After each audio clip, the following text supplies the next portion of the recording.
When Pep Guardiola landed a karate kick into his bucket seat's midriff, the main source of his anger was not immediately obvious. It might have been that the Arsenal free kick that led to the equaliser had been taken some way from where the offence was committed. Or that Michael Oliver had allowed it to be taken quickly, even though he had called Kyle Walker over for a chat. Just as likely was that Guardiola was annoyed with his defenders for switching off a little. But if only subconsciously. What might have really been at the root of this particular Pep tantrum was that he had, moments earlier, seen his most important player limp from the field in tears. The length of Rodri's absence will clearly have a hugely significant bearing on City's prospects of making it.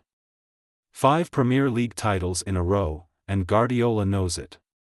But what Guardiola will also know is that after Rodri's unfortunate departure, his City team produced one of their most unimaginative and uninspiring performances for some time.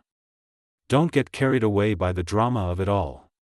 Don't get distracted by the edginess, by the usual nonsensical hysterics in the technical area, by the snide time wasting, by the standards fuss over the refereeing. Don't get carried away by Erling Haaland throwing the ball at Gabriel's head.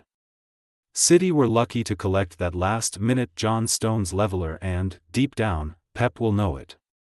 He won't admit it. But he will know it. Yes, until they switched off in those dying seconds, the 10 men of Arsenal defended with great discipline, but there was nothing last-ditch about it, nothing desperate about it. There was nothing out of the ordinary required from David Raya. As good as he was, you could make a case for his save from Josko Gvardiol's volley being very decent, but had he allowed that to find a way through, he would have been slaughtered. Are Manchester City still your title favourites?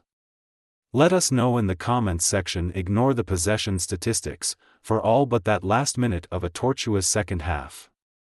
Mikel Arteta's side held on to a lead, given to them by Ricardo Calafiori's beauty in Gabriel's header after Haaland's very well taken opener, with some degree of comfort. And had Leandro Trossard not been sent off just before half-time, any fair-minded observer would have predicted an Arsenal victory. That City did not have the ingenuity to properly take care of the depleted Gunners in the second half will not only give Arsenal serious encouragement, it will also be a fillip for Liverpool and for slightly less likely title challengers, such as Aston Villa and, don't laugh, Chelsea. Guardiola still has an array of talent to call on, and for the first quarter of this contest, they were as good as they have been all season. But in the time when a full Arsenal complement scored twice, City's defensive vulnerability and slackness was again exposed. The champions deserve credit for somehow finding a way to take something from a game when their well of ideas, usually brimful, seemed to have run dry. They deserve credit for showing some patience when Arsenal's time wasting became silly. And the fact is that they sit on top of the Premier League table, having dropped only 2 points from a possible 15. But regardless of how serious Rodri's injury is, and let's hope he is back soon, this is a City side that is not going to run away with the title. Bucket seats beware. Join our new WhatsApp community and receive your daily dose of Mirror football content. We also treat our community members to special offers, promotions, and adverts from us and our partners.